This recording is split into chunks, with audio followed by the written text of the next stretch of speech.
Joining us now, Stephen K. Bannon, former strategic advisor, President Trump, former chairman, Trump campaign 2016, engineering that upset victory. Steve, welcome. John, thanks for having me, and for AVN and John Fredericks. Since we've had the War Room coming up on, close to the first year anniversary, I think we started in October of 19. Yep. Lead story, New York Times, Joe Biden sets up a War Room. So he's copying, he's listening. The Biden guys are listening. They set up a war room, a legal war room, because this is not going to, President Trump's going to win an election day and obviously be the president-elect, but this is going all the way down to at least at the earliest the night before the inauguration. It'll be on the 19th of January before we'll be able to punch through. So people should understand, gird themselves. We got 5 months to go. So this is going to not 50 days. How does this get solved? I think the scenario that both of us see is Trump wins a resounding victory on Election Day. He's way ahead in all these states, and then the mail votes start trickling in. What happens? Well, it's 60 to 80 million. And the president said 80 million. We said 60 million on your show last. I'd be somewhere between that. They're going to try to steal this in all this bogus. Some of the absentee ballots are obviously legitimate, but they've got mail ballots being sent to California, all over the place. Look, technically, they'll to certify all this. There'll be a huge fight. There'll be a huge fight about the Electoral College. Biden's war room is a legal war room. They're going to contest everything. They're going to fight everything, and then the new House. The way this really gets resolved, like in 1876, is the House of Representatives. According to the Constitution, the House of Representatives votes by state delegation. And right now, the Republicans control 26 state delegations in the House. Democrats control 23, and Pennsylvania is a tie.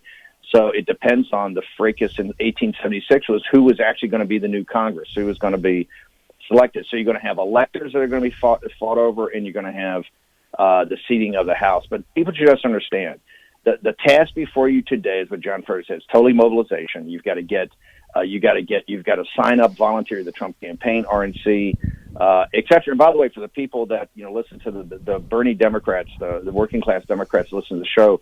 If you haven't heard enough about President Trump, hey, you should get involved and do your thing. We're not saying we believe in democracy. What we don't believe is in mobs. So, but for the Trump people, you should volunteer. Do phone banks, do digital door to door, or if you can knock on doors, if you feel safe, do that. You got to get this vote out.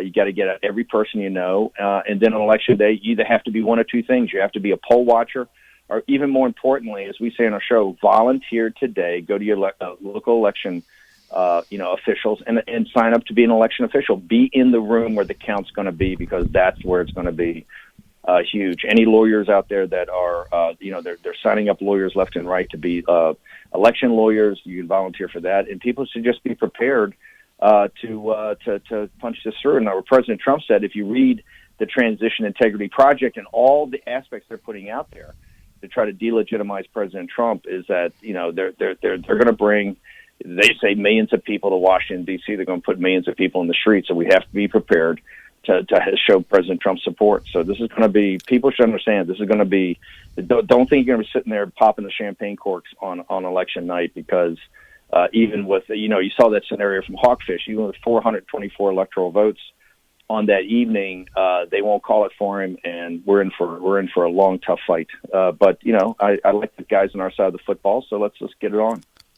So, Steve, this is just an incredible scenario with Steve Bannon, that Trump could win a resounding victory on Election Day, but it goes on, and then we're going to have mobs and riots in the streets in Washington. Look, I don't want to overstate this. I'm quoting from the documents. The Transition Integrity Project. We have an annotated version from the National Pulse people, and it highlights where they said, street fights.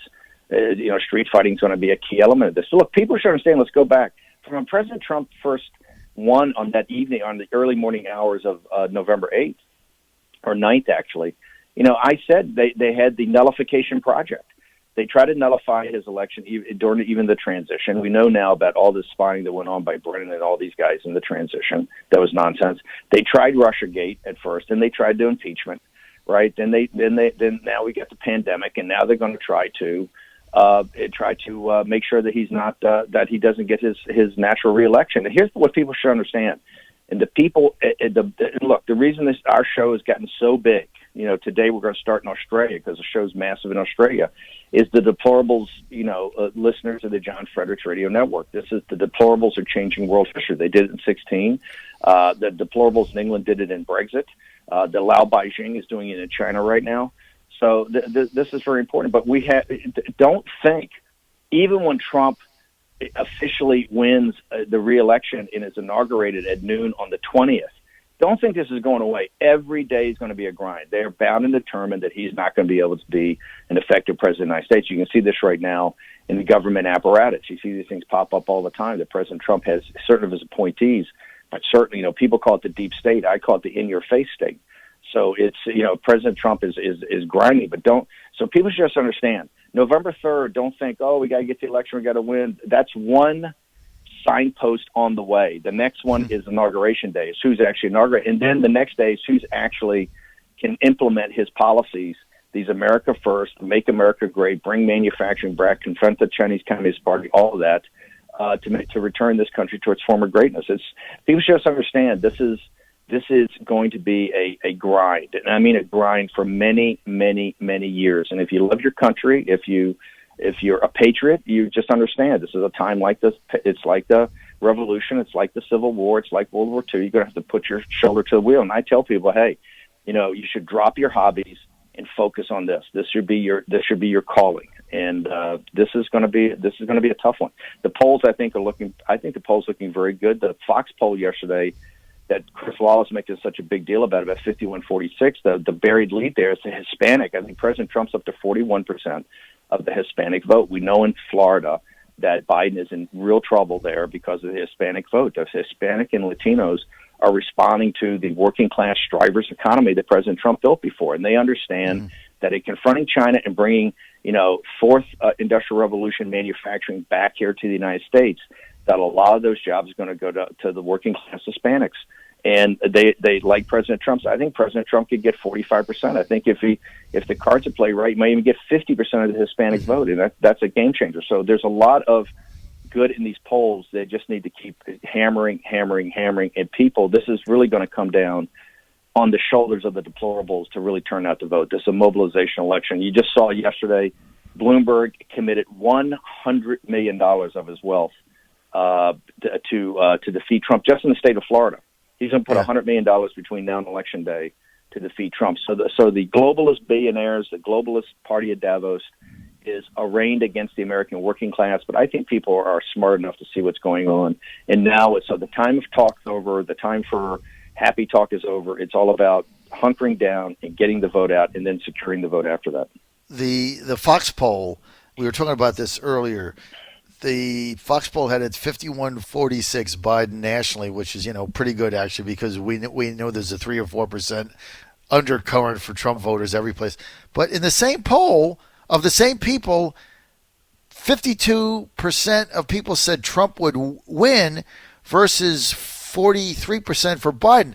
So there's a 9-point discrepancy in who they think is going to win, and a total 14-point discrepancy. Well, I think the Democrats are very nervous. They know they have a cipher. If you talk to any Democrat, they're very nervous. First off, they remember 16. They remember the way we drove this thing. Trump was on point, and he's a closer, right? That's from his deal experience. He's a closer, so he completely, he closed and she didn't. They're very nervous. There's no confidence in Biden. You talk to any Democrat. I know tons of Democrats. I know a ton of guys in the financial industry and in Hollywood. They think he's a very weak candidate. They're petrified. They think Trump's coming back, and they also think that the issues are on our side. And particularly for the Trump voters, go and watch. You should put up on your site Peter Navarro taking on Jake Tapper yesterday. Peter Navarro came back, punching back on this pandemic situation. Look, I think we know the pandemic as better as anybody. Last night on 60 Minutes when they started the thing with Woodward, they said, in January, weeks before anybody took it seriously. Well, hey, we took it seriously in mid-January of 16. John Fredericks allowed us to flip the show to War Room Pandemic on, I think, the 21st of January.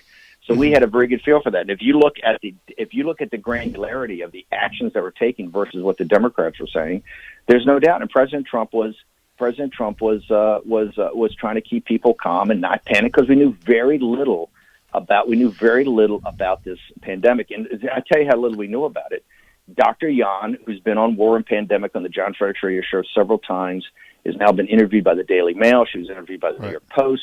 She's coming out with a major public report that ties it all together, shows that this did not come from a wet market. It did not come from a bat cave, that this was man-enhanced. She's got the details of how this was a gain-of-function, human-enhanced virus, right? So at the time, we knew very little about it, and President Trump's actions were very well taken. One of the things nobody talks about in this whole thing, and Woodward doesn't mention, the president addressed the nation, right? On the 14th, before the second conversation he had with Woodward, he addressed the nation from the Oval Office, declared a national emergency, banned travel from Europe, right? Historic things that had never been done before, that WHO argued against, that Fauci and these guys, finally Fauci and Birx agreed.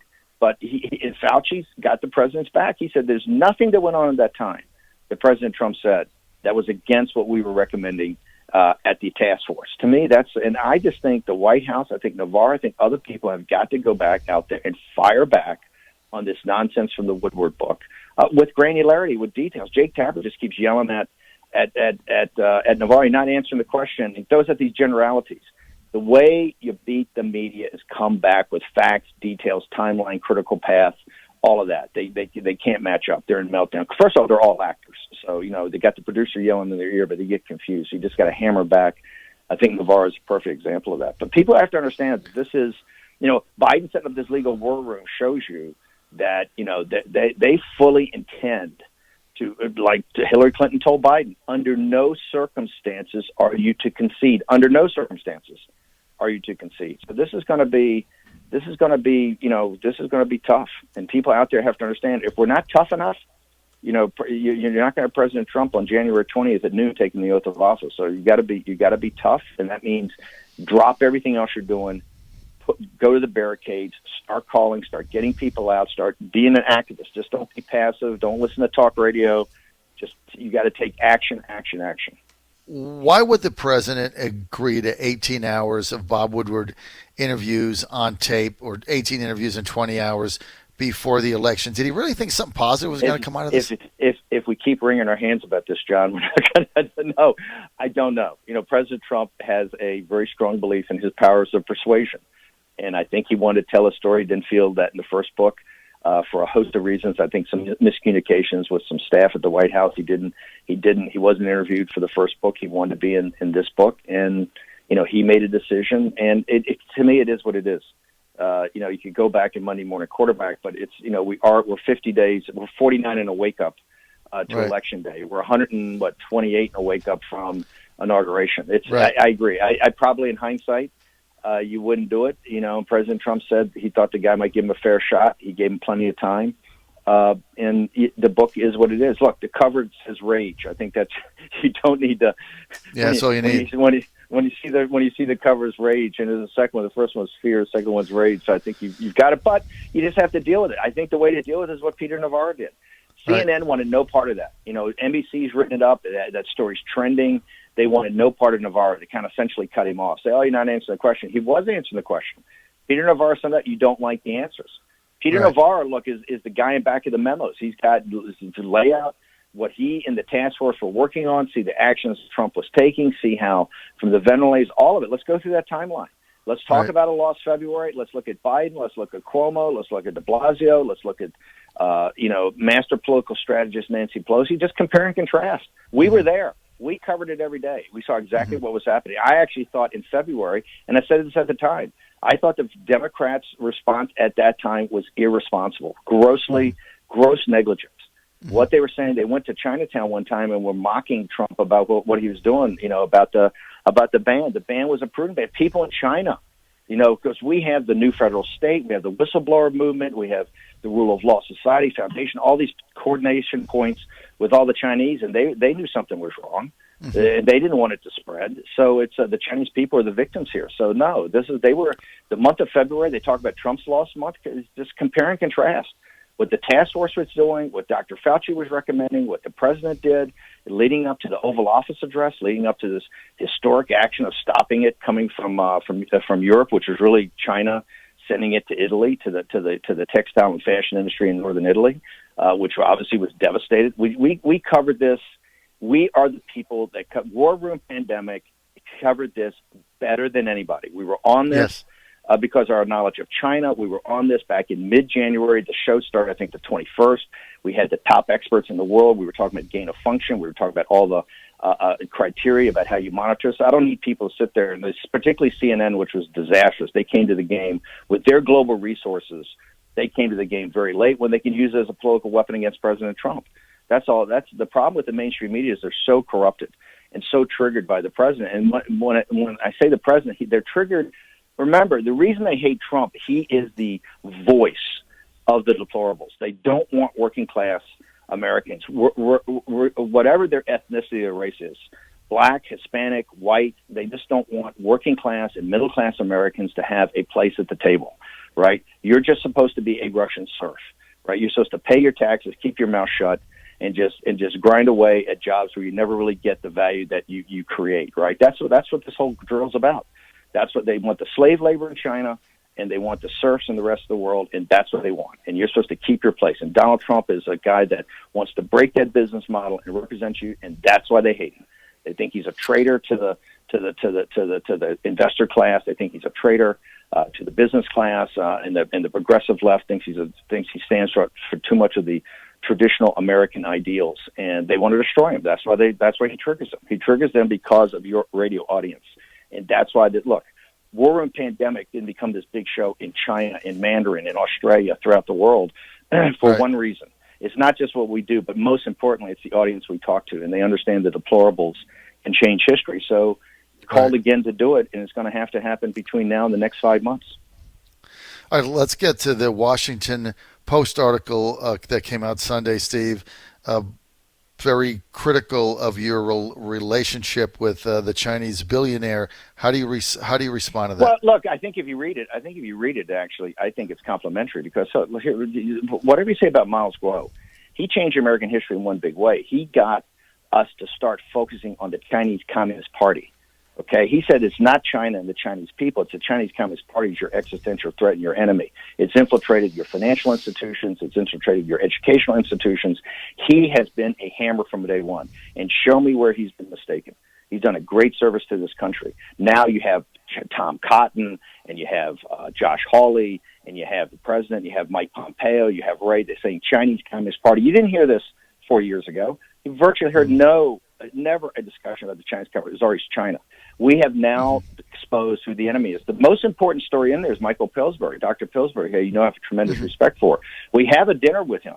And in that dinner, I'm really trying to make a proposal that he's a hawk, but hey, we need to focus and we need to get the story of Miles out to more people about the Chinese Communist Party.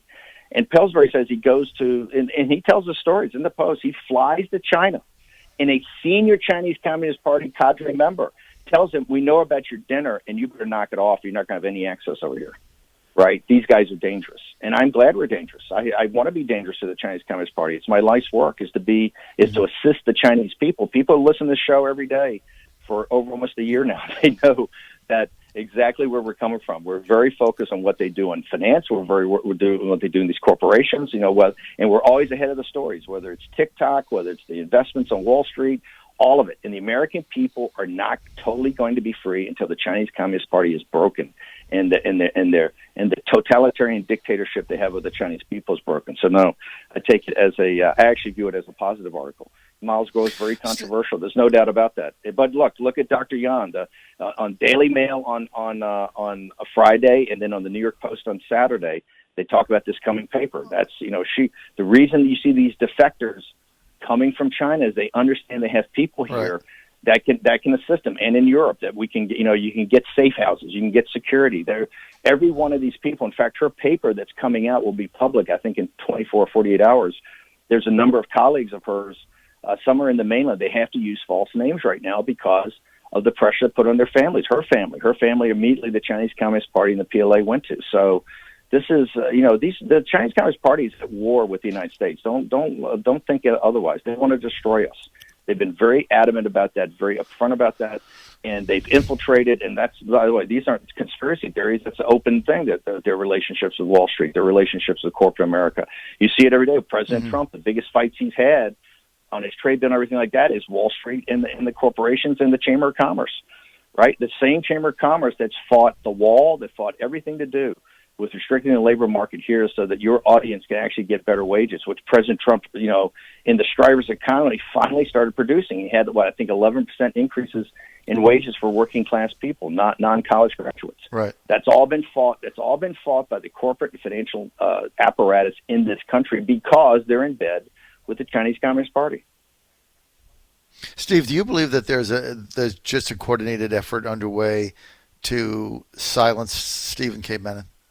Well, yeah, no, I think, listen, would they love me to go away? Absolutely. I'm not going away. I'm more empowered now, and I get more access to resources. I've got more support. And like I said, from day one, I was never going to go back and join the campaign. This campaign's got great people, and I think they're doing a very solid job, very good job. I was always focused on this. How do you actually deliver the victory after election night, right? Because this is where they're going to try to take it. And now President Trump's the one quoting 80 million mail-in ballots. This is deadly serious. We could actually lose this republic if we allow this to happen. And this has to be a mobilization effort with lawyers, with poll watchers, with election officials, with people that are prepared to demonstrate and show a support for President Trump, right? And through other methods, you're going to have. This is where the game's going to be. So you got to get the vote out. That's what we had Bill McGinley on here for 2 months. Own your vote, secure your vote. Mm-hmm. Certify your vote. So this is deadly serious. So no, regardless, they're not going to stop me, and they're not going to shut me up. Okay, the pressure that's been on me to stop the stuff with the Chinese Communist Party and to back off has been enormous, and I'm not going to do it. I will always defend. I will always defend the deplorables. I'll always fight for a border wall, for American sovereignty, for security, for the working class people in this country, and to destroy the Chinese Communist Party. This is my life's work, and they're not going to, impossible to stop me. Impossible to stop me. I could leave the yard, but I'll leave the yard full blown. I'll leave the yard still in my fire breathing mode because I'm not going to back up 1 inch. John Fredericks Radio Network with Stephen K. Bannon. We got a couple more minutes. Steve, just back to the campaign 2016.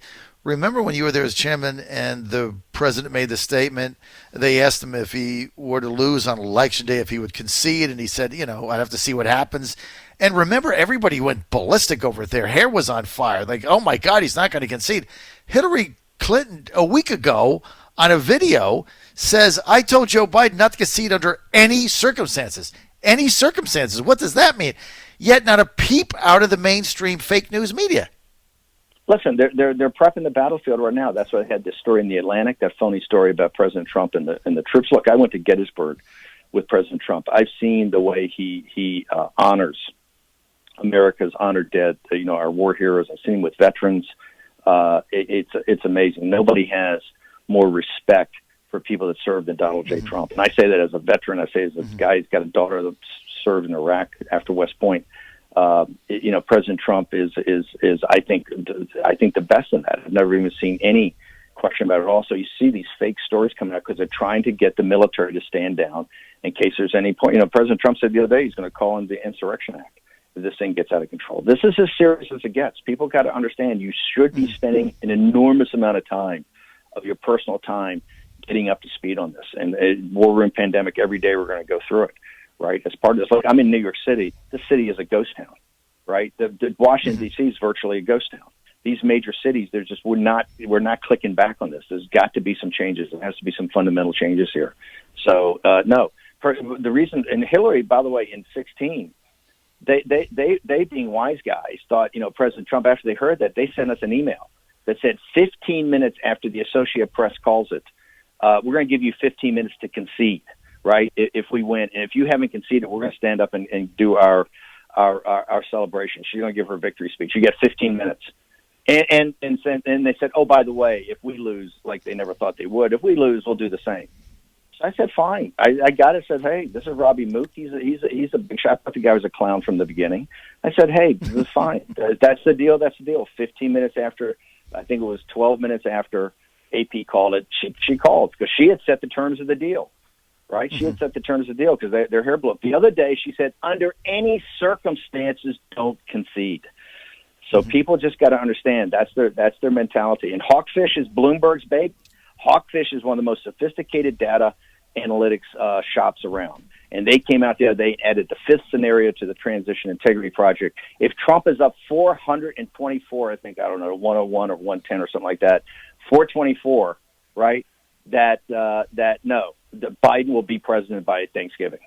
And this is because you're going to have 60 to 80 million 60 to 80 million ballots out there. Look, we can get into more detail later in the week or just listen to the War Room Pandemic, but they're going to make huge pressure on the Electoral College about this whole thing of popular vote. When it comes to the votes by these state delegations in the House of Representatives, they're going to make a huge stink if the popular vote has overridden what the delegation is. So the deplorables just have to understand, you got to get ready to put your shoulder to the wheel. Just get all the information.